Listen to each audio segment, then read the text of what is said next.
There are two main types of bipolar disorder, either bipolar 1 or bipolar 2, and most people don't really know the difference, and a lot of clinicians tend to get confused as well. To make matters even more confusing, there's a disorder called cyclothymic disorder that is also a bipolar-related disorder. So what the hell are the differences between these?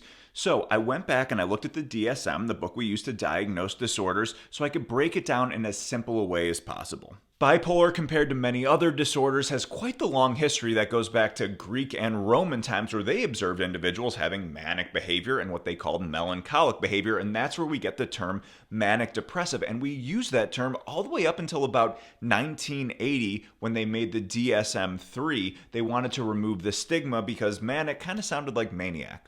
There are many figures of prominence throughout history thought to have bipolar disorder, folks like Winston Churchill, Vincent van Gogh, Alexander the Great, Jimi Hendrix.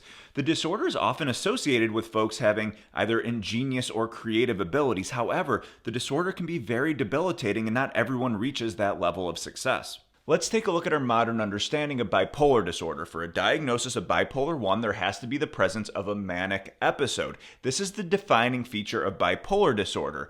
However, there doesn't need to be a depressive episode for bipolar 1, though there usually is. For bipolar 2, there is the presence of a lesser hypomanic elevated episode and a depressive episode, which is required. This surprised me because I thought for both there would be a required depressive episode, hence bipolar. In order to know the difference between the bipolar disorders, we have to first understand what mania or hypomania is. Both mania and hypomania are elevated states of mind functioning and mood. For example, you'll feel like you have a ton of energy. Your mind is racing, coming up with all these great ideas. You may feel better about yourself, grandiose. However, you may be irritable, and at the worst, you may have psychosis. Also, folks with mania, hypomania exhibit a lot of reckless behavior like substance use, spending, or sex.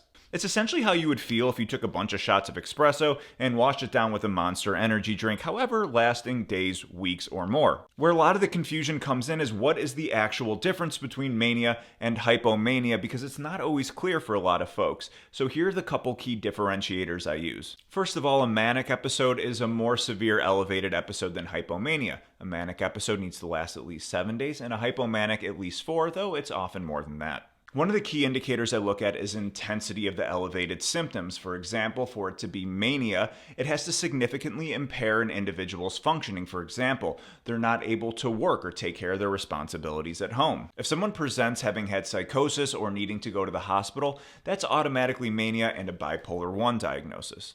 With hypomania, you're usually still able to function in your day-to-day life. However, it's going to be noticeable by others, and there's often going to be consequences. Let's talk about cyclothymic disorder for a second. This is one I don't see quite as often. However, what the differentiator is that when you have elevated episodes, they never quite reach the level of even hypomania, and when you have a depressive episode, it never quite meets the criteria for a major depressive episode. One of the most interesting takeaways when I went back and read the DSM is it clearly states that bipolar 2 is not a less severe disorder, though most of us think of it that way. I know that I did. What it's saying is that with bipolar 2, there is generally the presence of more frequent and more intense depressive episodes. This makes sense because a major depressive episode can be absolutely crippling. Some people even experience psychosis or catatonia, which is a complete slowing of motor and mind function. Bipolar is one of the most misdiagnosed disorders. I often have clients come to my office with bipolar diagnoses, but they really don't meet the criteria, and often people who have it don't get diagnosed. One of the reasons is a lot of things can look like bipolar mania.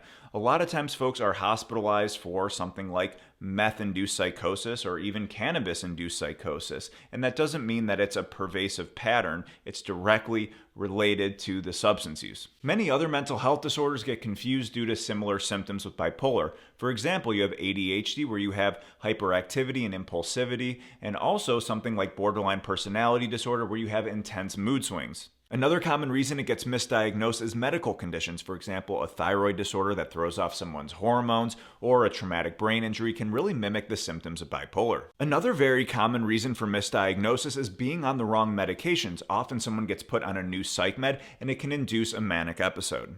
Unfortunately, a lot of clinicians do not rule out these possibilities before making the diagnosis, and this can have some really detrimental consequences for not receiving the right treatment. To simplify even further, at the end of the day, you just have to have the presence of the elevated episode and generally the presence of a major depressive episode to diagnose bipolar. When differentiating between 1 and 2, you're looking at the level of severity and how it impacts one's functioning. Congratulations, if you made it this far, there's a good chance you have a better grasp of this than many mental health professionals. So if you enjoyed this video, be sure to like, share, and follow.